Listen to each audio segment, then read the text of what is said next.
Monsieur le Président de la République gabonaise, Ali Bongo. Excellences, Messieurs les chefs d'État et de gouvernement, Monsieur le Secrétaire général, distingués invités. C'est avec plaisir et détermination que le Gabon, par ma voix, s'adresse aujourd'hui à la communauté des nations dans le cadre de ce sommet sur le Pacte mondial de l'environnement. En effet, en adoptant le 1er août 2014 une loi d'orientation sur le développement durable, le Gabon réaffirmait son engagement déjà ancien pour l'environnement. C'est ce même engagement qui nous a conduits en juin dernier à la création de 20 aires marines protégées, 9 parcs et 11 réserves aquatiques, couvrant 26% de l'espace marin gabonais, réalisant ainsi en mer ce que nous avions déjà fait sur terre en sanctuarisant 11% de notre territoire terrestre. Je ne peux donc louer l'initiative du président Emmanuel Macron de nous réunir ce jour pour poser les jalons du socle juridique devant garantir à chaque être humain le droit à un environnement sain, au même titre que la Charte universelle des droits de l'homme lui garantit ses droits civils et politiques. Ce pacte universel, qui viendra à la suite du complexe normatif de Rio, devrait nous permettre d'harmoniser les différents instruments internationaux existants en la matière notamment d'environnement, comme ceux qui existent dans les matières connexes, comme le droit de la mer, dont on n'exploite pas suffisamment la dimension environnementale. Mesdames et messieurs, de grandes avancées ont été obtenues ces dernières années pour la préservation de l'environnement. Il nous faut cependant aller plus loin, car les intérêts nationaux, les différences de niveau de développement empêchent souvent ces outils de déployer leur efficacité.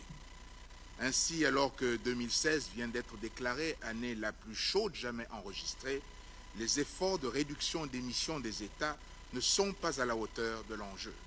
Au-delà du réchauffement climatique, les atteintes humaines à notre environnement commun se multiplient.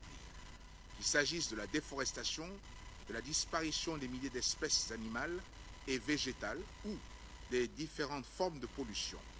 À cet égard, je voudrais profiter de cette tribune pour alerter contre ce cancer moderne de l'environnement qui est devenu le plastique, qui tue en silence nos océans et qui ne peut être combattu que dans un cadre collectif. Mesdames et messieurs, en ma qualité de coordinateur du comité des chefs d'État et de gouvernement africains sur les changements climatiques, le CAOSC, je me dois de rappeler que la protection de l'environnement constitue un défi particulier pour l'Afrique, car notre développement dépendra de notre capacité à assurer une gestion rationnelle et durable de nos ressources naturelles, tout en assurant à nos peuples les bienfaits du développement. Et de fait, parce que nous sommes conscients de cette problématique, nous avons décidé, lors de la COP22 à Marrakech, de regrouper les pays partageant les territoires aux enjeux climatiques identiques en 3 commissions. La première, la commission du Sahel, qui concerne 16 pays touchés par la désertification. Ensuite, la commission du bassin du Congo qui regroupe les 11 pays possédant le 2e plus grand massif forestier du monde. Et la commission des États insulaires qui rassemble tous les pays concernés par l'élévation du niveau de la mer. Mesdames et messieurs, parce que la préservation de l'environnement est une question de vie et de mort pour nous, l'Afrique devrait pouvoir adhérer aux 3 principes structurant le pacte mondial qui nous est proposé. Dès lors, nous ne pouvons que souscrire au principe de l'universalité du pacte pour l'environnement, car nous savons depuis longtemps que la crise écologique ne connaît pas la frontière des États. S'agissant du principe du renforcement du pouvoir du citoyen dans la préservation de son environnement, nous ne pouvons qu'y souscrire, pour peu que son énonciation soit frappée du sceau du pragmatisme, car en la matière, le mieux peut vite devenir l'ennemi du bien. Quant au principe du regroupement du droit international en matière d'environnement, son intérêt n'est plus à démontrer. L'efficacité d'une gouvernance internationale de l'environnement est à ce prix.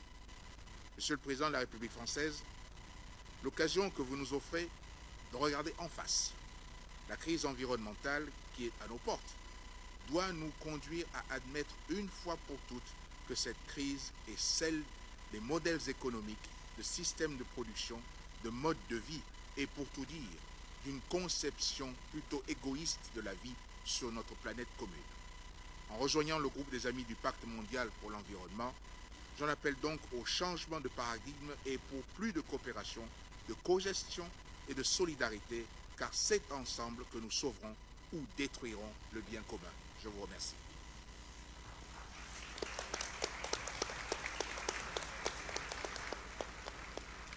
Merci, Président.